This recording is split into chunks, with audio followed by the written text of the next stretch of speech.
ನಮಸ್ಕಾರ. First tube ನ ಮತ್ತೊಂದು ವಿಡಿಯೋಗೆ ಸ್ವಾಗತ. ಸ್ನೇಹಿತರೆ, ಯುರೋಪ್ ಖಂಡ ಅಂದ್ರೆ ನಮ್ಮೆಲ್ಲರ ಕಣ್ಮುಂದೆ ಬರುವುದು ಅತ್ಯಂತ ತಂಪಾದ ವಾತಾವರಣ, ಸುಂದರವಾದ ಹಿಮವೃಷ್ಟಿ ಮತ್ತು ಬೆಚ್ಚನೆಯ ಉಡುಪುಗಳನ್ನ ಧರಿಸಿಕೊಂಡು ಓಡಾಡುವಂತಹ ಜನಸಮೂಹ. ಜಗತ್ತಿನ ಮೂಲೆ ಮೂಲೆಗಳಿಂದ ಕೋಟ್ಯಾಂತರ ಪ್ರವಾಸಿಗರು ಅಲ್ಲಿನ ಆ ತಂಪಾದ ವಾತಾವರಣವನ್ನ ಸವಿಯಲು ಯುರೋಪ್ಗೆ ಭೇಟಿ ಕೊಡ್ತಾರೆ. ಆದರೆ ಇಂದು ಅದೇ ಯುರೋಪ್ ಖಂಡ ಅಕ್ಷರಶಃ ಒಂದು ಉರಿಯುವ ಅಗ್ನಿಕುಂಡವಾಗಿ ಬದಲಾಗಿದೆ. ಪ್ರಕೃತಿಯ ಮುನಿಸು ಯಾವ ಮಟ್ಟಿಗೆ ತಲುಪಿದೆ ಅಂದ್ರೆ, ಎಲ್ಲಿ ಸದಾಕಾಲ ಚಳಿ ಇರುತ್ತೋ ಇಂದು ಅದೇ ಜಾಗದಲ್ಲಿ ಜನ ವಿಪರೀತ ಬಿಸಿಲಿನ ಜಳಕ್ಕೆ ಸಿಲುಕಿ ಅಕ್ಷರಶಃ ರಸ್ತೆಯಲ್ಲಿಯೇ ಸುಸ್ತಾಗಿ ಬೀಳುತ್ತಾ ಇದ್ದಾರೆ.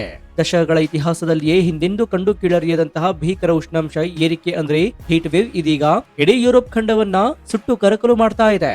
ಇಟಲಿ, ಸ್ಪೇನ್, ಗ್ರೀಸ್ ಮತ್ತು ಫ್ರಾನ್ಸ್ ನಂತಹ ದೇಶಗಳಲ್ಲಿ ತಾಪಮಾನ ಬರೋಬ್ಬರಿ 45 ಡಿಗ್ರಿ ಸೆಲ್ಸಿಯಸ್ ಗಡಿ ದಾಟಿದೆ. ಈ ವಿಪರೀತ ಶೆಕೆಯನ್ನು ತಡೆದುಕೊಳ್ಳಲು ಸಾಧ್ಯವಾಗದೆ ಸಾವಿರಾರು ಮುಗ್ಧ ನಾಗರಿಕರು, ವಿಶೇಷವಾಗಿ ವಯಸ್ಸಾದ ವೃದ್ಧರು, ತಮ್ಮ ಉಸಿರು ಚೆಲ್ತಾ ಇರುವ ಕರುಣಾಜನಕ ವರದಿಗಳು ಜಗತ್ತನ್ನೇ ಬೆಚ್ಚಿ ಬೀಳಿಸ್ತಾ ಇದೆ. ಯಾವ ಯುರೋಪಿಯನ್ನರು ಎಸಿ ಅಂದ್ರೆ ಏರ್ ಕಂಡೀಷನ್ ಅನ್ನ ಕಂಪ್ಲೀಟ್ ಆಗಿ ದ್ವೇಷಿಸ್ತಾ ಇದ್ರು, ಇಂದು ಅದೇ ಯುರೋಪಿಯನ್ನರು ಎಸಿ ಖರೀದಿಸಲು ಅಂಗಡಿಗಳ ಮುಂದೆ ಕಿಲೋಮೀಟರ್ ಗಟ್ಟಲೆ ಕ್ಯೂ ನಿಲ್ಲುವಂತಹ ವಿಪರ್ಯಾಸ ಸನ್ನಿವೇಶ ನಿರ್ಮಾಣವಾಗಿದೆ. ಅಷ್ಟಕ್ಕೂ ತಂಪಾಗಿದ್ದಂತಹ ಯುರೋಪ್ ಖಂಡ ಏಕಾಏಕಿ ಒಂದು ಓವನಂತೆ ಸುಡಲು ಶುರುವಾಗಲು ಅಡಗಿರುವಂತಹ ಕರಾಳ ವೈಜ್ಞಾನಿಕ ಕಾರಣ ಎಂಥದ್ದು? ಯುರೋಪ್ ದೇಶಗಳ ಮನೆಗಳ ವಿನ್ಯಾಸವೇ ಇಂದು ಅಲ್ಲಿನ ಜನರ ಪಾಲಿಗೆ ಅತಿದೊಡ್ಡ ಶಾಪವಾಗಿ ಪರಿಣಮಿಸಿದ್ದಾದ್ರೂ ಏಕೆ? ಎಸಿ ಅಂದ್ರೆ ಆಗದ ಜನ ಇಂದು ಲಕ್ಷಾಂತರ ರೂಪಾಯಿ ಕೊಟ್ಟು ಎಸಿ ಖರೀದಿಸಲು ಮುಗಿಬೀಳ್ತಾ ಇರುವ ಆ ವಾಸ್ತವ ಹೀಗಿದೆ. ಎಸಿಗಳ ಅತಿಯಾದ ಬಳಕೆಯಿಂದಾಗಿ ಯುರೋಪ್ನ ವಿದ್ಯುತ್ ಗ್ರಿಡ್ಗಳು ಕಂಪ್ಲೀಟ್ ಆಗಿ ಫೇಲ್ ಆಗ್ತಾ ಇರುವಂತಹ ಆಘಾತಕಾರಿ ಲೆಕ್ಕಾಚಾರವಾದ್ರೂ ಏನು?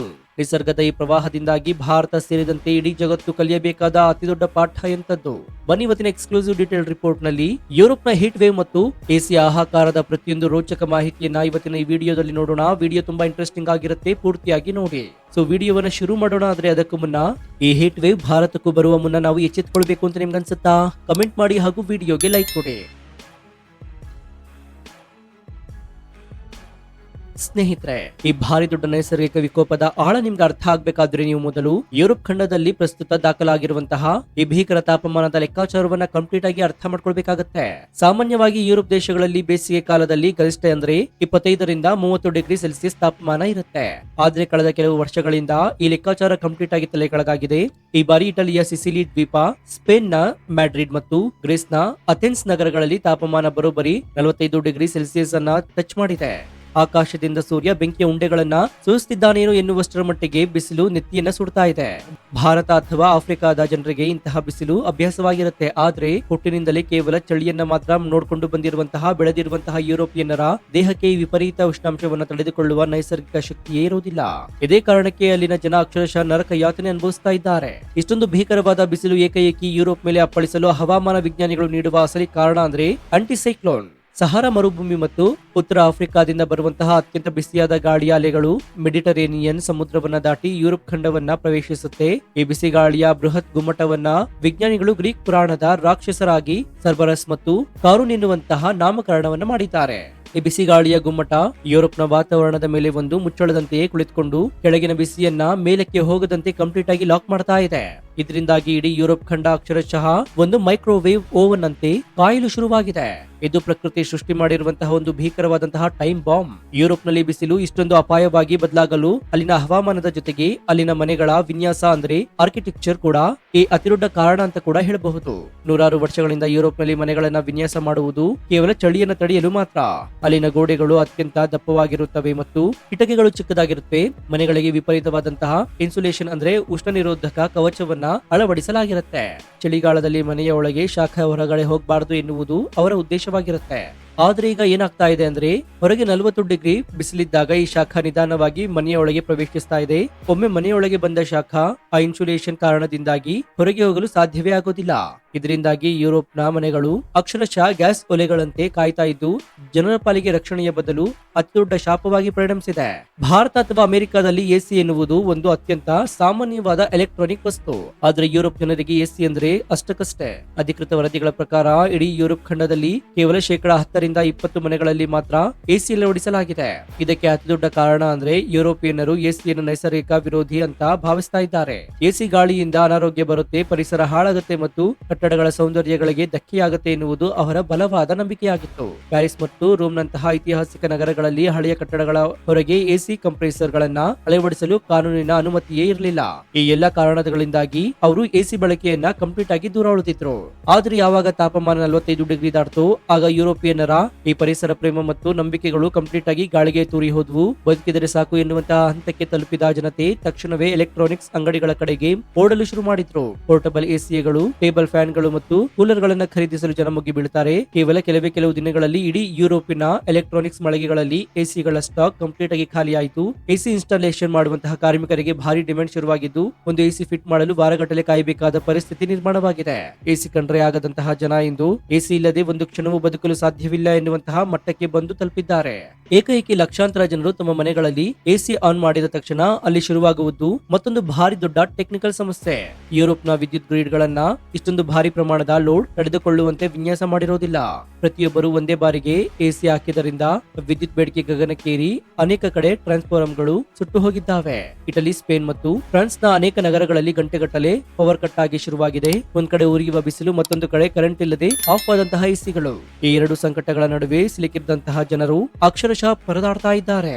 ಈ ಭೀಕರ ಹೀಟ್ ವೇವ್ ನಿಂದಾಗಿ ಅತಿ ಹೆಚ್ಚು ಸಂಕಷ್ಟಕ್ಕೆ ಸಿಲುಕ್ತಾ ಇರುವುದು ಯುರೋಪ್ನ ವಯಸ್ಸಾದ ವೃದ್ಧರು ಮತ್ತು ಸಣ್ಣ ಮಕ್ಕಳು. ಮನುಷ್ಯರ ದೇಹಕ್ಕೆ ತಾಪಮಾನವನ್ನು ನಿಯಂತ್ರಿಸುವಂತಹ ನೈಸರ್ಗಿಕ ಶಕ್ತಿ ಇರುತ್ತೆ, ಆದರೆ ವಯಸ್ಸಾದಂತೆ ಆ ಶಕ್ತಿ ಕಂಪ್ಲೀಟ್ ಆಗಿ ಕುಗ್ಗಿ ಹೋಗಿರುತ್ತೆ.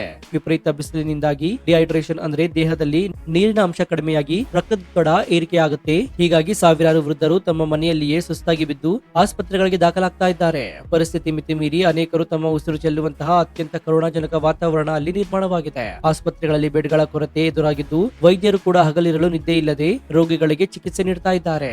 ಯುರೋಪ್ನ ಆರ್ಥಿಕತೆಯ ಅತಿ ದೊಡ್ಡ ಬೆನ್ನೆಲುಬು ಅಂದ್ರೆ ಅದು ಪ್ರವಾಸೋದ್ಯಮ. ಆದ್ರೆ ಈ ಹೀಟ್ ವೇವ್ ಪ್ರವಾಸೋದ್ಯಮದ ಬುಡಕ್ಕೆ ಕೊಳ್ಳಿ ಇಟ್ಟಿದೆ. ಗ್ರೀಸ್ ಮತ್ತು ಅಥೆನ್ಸ್ ನಲ್ಲಿರುವಂತಹ ಪ್ರಸಿದ್ಧ ಆರ್ಕೋಪೋಲಿಯಸ್ ನಂತಹ ಐತಿಹಾಸಿಕ ತಾಣಗಳನ್ನ ಮಧ್ಯಾಹ್ನದ ಸಮಯದಲ್ಲಿ ಕಂಪ್ಲೀಟ್ ಆಗಿ ಬಂದ್ ಮಾಡಲಾಗ್ತಾ ಇದೆ. ರೋಮ್ನ ಕೊಲೋಸಿಯಂ ಬಳಿ ಬಿಸಿಲಿನ ಜಳಕ್ಕೆ ತಡೆದುಕೊಳ್ಳಲಾಗದೆ ಪ್ರವಾಸಿಗರು ಮೂರ್ಛೆ ಹೋಗಿ ಬೀಳ್ತಾ ಇದ್ದಾರೆ. ಸರ್ಕಾರಗಳು ಪ್ರವಾಸಿಗರಿಗೆ ಮಧ್ಯಾಹ್ನದ 12 ಗಂಟೆಯಿಂದ ಸಂಜೆ 5 ಗಂಟೆಯವರೆಗೆ ಹೋಟೆಲ್ ರೂಮ್ಗಳಿಂದ ಹೊರಬರದಂತೆ ಕಟ್ಟುನಿಟ್ಟಿನ ರೆಡ್ ಅಲರ್ಟ್ ಅನ್ನು ಘೋಷಣೆ ಮಾಡಿದ್ದಾರೆ. ಸಾವಿರಾರು ರೂಪಾಯಿ ಖರ್ಚು ಮಾಡಿಕೊಂಡು ಯುರೋಪ್ ನೋಡಲು ಹೋದ ಪ್ರವಾಸಿಗರು ಕೇವಲ ಎಸಿ ರೂಮ್ಗಳಲ್ಲಿ ಬಂದಿಯಾಗ್ತಾ ಇರುವಂತಹ ದಯನೀಯ ಸ್ಥಿತಿ ನಿರ್ಮಾಣವಾಗಿದೆ. ಯುರೋಪ್ನ ಎಸಿಗಳ ಬಳಕೆ ಹೆಚ್ಚಾಗ್ತಾ ಇರೋದ್ರಿಂದ ಪರಿಸರ ವಿಜ್ಞಾನಿಗಳ ಪಾಲಿಗೆ ಅಕ್ಷರಶಃ ಭಾರಿ ದೊಡ್ಡ ತಲೆನೋವಾಗಿ ಪರಿಣಮಿಸಿದೆ. ಇದನ್ನೇ ವಿಜ್ಞಾನಿಗಳು ಎಸಿ ಪ್ಯಾರಾಡಾಕ್ಸ್ ಅಂತ ಕರೀತಾ ಇದ್ದಾರೆ. ನಾವು ನಮ್ಮ ಮನೆಯನ್ನ ತಂಪು ಮಾಡಲು ಎಸಿ ಆನ್ ಮಾಡ್ತೀವಿ, ಆದ್ರೆ ಆ ಎಸಿ ಓಡಲು ಅಪಾರ ಪ್ರಮಾಣದ ವಿದ್ಯುತ್ ಬೇಕು. ಆ ವಿದ್ಯುತ್ ಉತ್ಪಾದನೆ ಮಾಡಲು ಕಲ್ಲಿದ್ದಲು ಮತ್ತು ಪಳೆಯುಳಿಕೆ ಇಂಧನಗಳನ್ನ ಸುಡಲೇಬೇಕಾಗತ್ತೆ. ಇಂಧನ ಸುಟ್ಟಾಗ ವಾತಾವರಣಕ್ಕೆ ಮತ್ತೆ ಕಾರ್ಬನ್ ಸೇರುತ್ತೆ. ಆ ಕಾರ್ಬನ್ ಗ್ಲೋಬಲ್ ವಾರ್ಮಿಂಗ್ ಅನ್ನ ಮತ್ತಷ್ಟು ಹೆಚ್ಚು ಮಾಡುತ್ತೆ. ಜೊತೆಗೆ ಎಸಿಗಳಿಂದ ಹೊರಬರುವಂತಹ ಬಿಸಿ ಗಾಳಿ ನಗರದ ತಾಪಮಾನವನ್ನ ಇನ್ನಷ್ಟು ಹೆಚ್ಚಿಸುತ್ತೆ. ಅಂದ್ರೆ ತಾತ್ಕಾಲಿಕವಾಗಿ ನಮ್ಮನ್ನು ನಾವೇ ತಂಪು ಮಾಡಿಕೊಳ್ಳಲು ನಾವು ಇಡೀ ಭೂಮಿಯನ್ನೇ ಶಾಶ್ವತವಾಗಿ ಸುಟ್ಟಾಕ್ತಾ ಇದ್ದೀವಿ ಎನ್ನುವುದು ಈ ಎಸಿ ಪ್ಯಾರಾಡಾಕ್ಸ್ ನ ಅತಿ ಭೀಕರವಾದ ಕಟು ಸತ್ಯವಾಗಿದೆ. ಈ ಉಷ್ಣಾಂಶದ ಏರಿಕೆ ಕೇವಲ ಭೂಮಿಯ ಮೇಲಿನ ಮನುಷ್ಯರಿಗೆ ಮಾತ್ರವಲ್ಲ, ಸಮುದ್ರದ ಒಳಗಿರುವಂತಹ ಮೂಕ ಜೀವಿಗಳಿಗೂ ಕೂಡ ಅಕ್ಷರಶಃ ನರಕವನ್ನ ಸೃಷ್ಟಿ ಮಾಡಿದೆ. ಯುರೋಪ್ನ ಪ್ರಮುಖ ಜಲಮೂಲವಾಗಿರುವಂತಹ ಮೆಡಿಟರೇನಿಯನ್ ಸಮುದ್ರದ ನೀರಿನ ತಾಪಮಾನ ದಾಖಲೆ ಮಟ್ಟದಲ್ಲಿ ಏರಿಕೆಯಾಗಿದೆ. ಸಮುದ್ರದ ನೀರು ಬಿಸಿಯಾಗ್ತಾ ಇದ್ದಂತೆ ಅಲ್ಲಿನ ಹವಳದ ಬಂಡೆಗಳು ಮತ್ತು ಸೂಕ್ಷ್ಮ ಜಲಚರಗಳು ಕಂಪ್ಲೀಟ್ ಆಗಿ ನಾಶವಾಗ್ತಾ ಇದ್ದಾವೆ. ಮೀನುಗಾರರ ಬದುಕು ಅತಂತ್ರವಾಗಿದೆ. ಸಮುದ್ರದ ನೀರು ಬಿಸಿಯಾದ್ರೆ ಅದು ವಾತಾವರಣದ ಮೇಲೆ ಮತ್ತಷ್ಟು ದುಷ್ಪರಿಣಾಮ ಬೀರಿ ಮುಂದಿನ ದಿನಗಳಲ್ಲಿ ಭಾರಿ ದೊಡ್ಡ ಚಂಡಮಾರುತಗಳಿಗೆ ಕಾರಣವಾಗುತ್ತೆ ಎನ್ನುವುದು ಹವಾಮಾನ ತಜ್ಞರ ಪಕ್ಕಾ ಲೆಕ್ಕಾಚಾರವಾಗಿದೆ.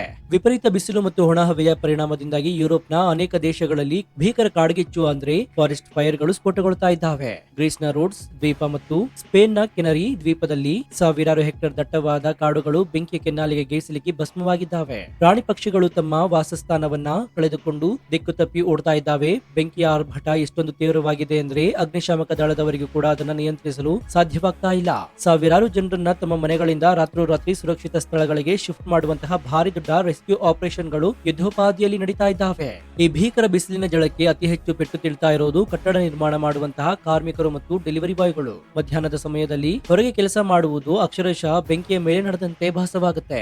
ಇದೇ ಕಾರಣಕ್ಕಾಗಿ ಅನೇಕ ಯುರೋಪಿಯನ್ ದೇಶಗಳು ಸರ್ಕಾರಗಳು ಮಧ್ಯಾಹ್ನದ ಸಮಯದಲ್ಲಿ ಹೊರಾಂಗಣ ಕೆಲಸಗಳನ್ನ ಕಂಪ್ಲೀಟ್ ಆಗಿ ಬ್ಯಾನ್ ಮಾಡಿವೆ. ಕಚೇರಿಗಳಲ್ಲಿ ಕೆಲಸ ಮಾಡುವಂತಹ ಉದ್ಯೋಗಿಗಳಿಗೆ ವರ್ಕ್ ಫ್ರಮ್ ಹೋಮ್ ಸೌಲಭ್ಯವನ್ನ ಒದಗಿಸುವಂತೆ ಕಂಪನಿಗಳಿಗೆ ಕಟ್ಟುನಿಟ್ಟಿನ ಸೂಚನೆ ನೀಡಲಾಗಿದೆ. ಶಾಲಾ ಕಾಲೇಜುಗಳಿಗೆ ರಜೆ ಘೋಷಣೆ ಮಾಡಲಾಗಿದ್ದು ಇಡೀ ಯುರೋಪ್ನ ಜನಜೀವನ ಕಂಪ್ಲೀಟ್ ಆಗಿ ಸ್ತಬ್ಧವಾಗಿದೆ. ಈ ವಿಪತ್ತಿನಿಂದ ಪಾರಾಗಲು ಯುರೋಪ್ನ ವಿಜ್ಞಾನಿಗಳು ಮತ್ತು ಆರ್ಕಿಟೆಕ್ಟ್ಗಳು ಇದೀಗ ಹೊಸ ಪರ್ಯಾಯ ಮಾರ್ಗಗಳನ್ನು ಹುಡುಕಲು ಶುರು ಮಾಡಿದ್ದಾರೆ. ಕೇವಲ ಎಸಿಗಳನ್ನ ನಂಬಿಕೊಂಡು ಕೂತ್ರೆ ಪರಿಸರ ಮತ್ತಷ್ಟು ಹಾಳಾಗುತ್ತೆ ಎನ್ನುವುದನ್ನ ಅರಿತಿರುವಂತಹ ಅವರು ಗ್ರೀನ್ ಆರ್ಕಿಟೆಕ್ಚರ್ ಮೊರೆ ಹೋಗಿದ್ದಾರೆ. ಕಟ್ಟಡಗಳ ಚಾವಣಿಗಳಿಗೆ ಬಿಳಿ ಬಣ್ಣ ಬಳಿಯುವುದು, ನಗರಗಳ ಮಧ್ಯೆ ಬೃಹತ್ ಉದ್ಯಾನವನವನ್ನು ನಿರ್ಮಿಸುವುದು ಮತ್ತು ಮೆಡಿಟರೇನಿಯನ್ ಶೈಲಿಯ ಹಳೆಯ ಸಾಂಪ್ರದಾಯಿಕ ಮನೆಗಳ ವಿನ್ಯಾಸವನ್ನ ಮತ್ತೆ ಮರಳಿ ತರುವಂತಹ ಪ್ರಯತ್ನಗಳು ನಡೀತಾ ಇದ್ದಾವೆ. ಇದರ ಜೊತೆಗೆ ಪರಿಸರ ಸ್ನೇಹಿಯಾಗಿರುವಂತಹ ಹೀಟ್ ಪಂಪ್ ಗಳ ಬಳಕೆಯನ್ನ ಪ್ರೋತ್ಸಾಹಿಸಲು ಸರ್ಕಾರಗಳು ಸಬ್ಸಿಡಿಯನ್ನ ನೀಡ್ತಾ ಇದ್ದಾವೆ. ಒಟ್ಟಾರೆಯಾಗಿ ಹೇಳುವುದಾದ್ರೆ ಈ ಇಡೀ ಭೌಗೋಳಿಕ ಮತ್ತು ಹವಾಮಾನ ವಿದ್ಯಮಾನವನ್ನ ಅವಲೋಕಿಸಿದಾಗ ನಮ್ಗೆ ಅರ್ಥವಾಗುವಂತಹ ಒಂದು ಕಟ್ಟು ಸತ್ಯ ಏನಂದ್ರೆ ಪ್ರಕೃತಿಯ ವಿರುದ್ಧ ಮನುಷ್ಯ ಎಷ್ಟೇ ದೊಡ್ಡ ಯುದ್ಧ ಸಾರಿದ್ರೂ ಕೂಡ ಅಂತಿಮ ವಿಜಯ ಯಾವತ್ತಿಗೂ ಕೂಡ ಪ್ರಕೃತಿಯದ್ದೇ ಆಗಿರುತ್ತೆ ಅನ್ನೋದು. ಎಂದು ಯುರೋಪ್ ಖಂಡ ಅನುಭವಿಸ್ತಾ ಇರುವಂತಹ ಈ ನರಕ ಯಾತನೆ ಕೇವಲ ಒಂದು ತಾತ್ಕಾಲಿಕ ಘಟನೆಯಲ್ಲ, ಬದಲಾಗಿ ಅದು ಗ್ಲೋಬಲ್ ವಾರ್ಮಿಂಗ್ ನ ಕರಾಳ ಮುನ್ಸೂಚನೆಯಾಗಿದೆ. ನಿಸರ್ಗವನ್ನ ಲೂಟಿ ಮಾಡಿ ಕಾರ್ಬನ್ ಹೊರಸೂಸುವಿಕೆಯನ್ನ ಹೆಚ್ಚಿಸಿದ ಪಾಶ್ಚಿಮಾತ್ಯ ದೇಶಗಳಿಗೆ ಇಂದು ನಿಸರ್ಗವೇ ಅತಿ ದೊಡ್ಡ ಶಿಕ್ಷೆಯನ್ನು ನೀಡುತ್ತಾ ಇದೆ. ಯುರೋಪ್ನ ಈ ಭೀಕರ ಹಿಟ್ ವೇವ್ ಮತ್ತು ಎಸಿ ಹಾಹಾಕಾರದ ವಾಸ್ತವ ಚಿತ್ರಣವನ್ನ ಎತ್ತಿ ಹಿಡಿಯುವಂತಹ ಈ ಸ್ಫೋಟಕ ರಿಪೋರ್ಟ್ ಇಡೀ ದೇಶಕ್ಕೆ ತಲುಪುವಂತೆ ಹೆಮ್ಮೆಯಿಂದ ವಿಡಿಯೋವನ್ನ ನಿಮ್ಮ ವಾಟ್ಸ್ಆಪ್ ಫೇಸ್ಬುಕ್ ಗ್ರೂಪ್ ನಲ್ಲಿ ಮರೆಯದೆ ಶೇರ್ ಮಾಡಿ. ಇದೇ ರೀತಿಯ ನಿಷ್ಪಕ್ಷಪಾತ, ತ್ವರಿತ ಮತ್ತು ಅತ್ಯಂತ ಡೀಟೇಲ್ ಆದ ರಿಪೋರ್ಟ್ಗಳಿಗಾಗಿ ನಿಮ್ಮ ನೆಚ್ಚಿನ ಫಸ್ಟ್ ಟ್ಯೂಬ್ ಯೂಟ್ಯೂಬ್ ಚಾನಲ್ ಅನ್ನು ಈಗಲೇ ಸಬ್ಸ್ಕ್ರೈಬ್ ಮಾಡಿಕೊಂಡು ಪಕ್ಕದಲ್ಲಿರುವಂತಹ ಬೆಲ್ ಐಕಾನ್ ಅನ್ನು ಪ್ರೆಸ್ ಮಾಡಿ. ಇದರಿಂದ ನಾವು ಹಾಕುವ ಹೊಸ ವಿಡಿಯೋಗಳ ನೋಟಿಫಿಕೇಶನ್ ಮೊದಲು ನಿಮಗೆ ಸಿಗುತ್ತೆ. ಮತ್ತೊಂದು ಕುತೂಹಲಕಾರಿ ವಿಡಿಯೋದೊಂದಿಗೆ ನಿಮ್ಮನ್ನ ಭೇಟಿ ಆಗ್ತೀನಿ. ಅಲ್ಲಿಯವರೆಗೂ ಎಚ್ಚರದಿಂದ ಇರಿ, ದೇಶ ವಿದೇಶದ ಆಗು ಹೋಗುಗಳನ್ನು ಗಮನಿಸ್ತಾನೆ ಇರಿ. ಇದಾಗಿತ್ತು ಈ ಕ್ಷಣದ ವಿಶೇಷ. ನೋಡ್ತಾ ಇರಿ ಫಸ್ಟ್ ಟ್ಯೂಬ್ ಕನ್ನಡ. ಧನ್ಯವಾದ.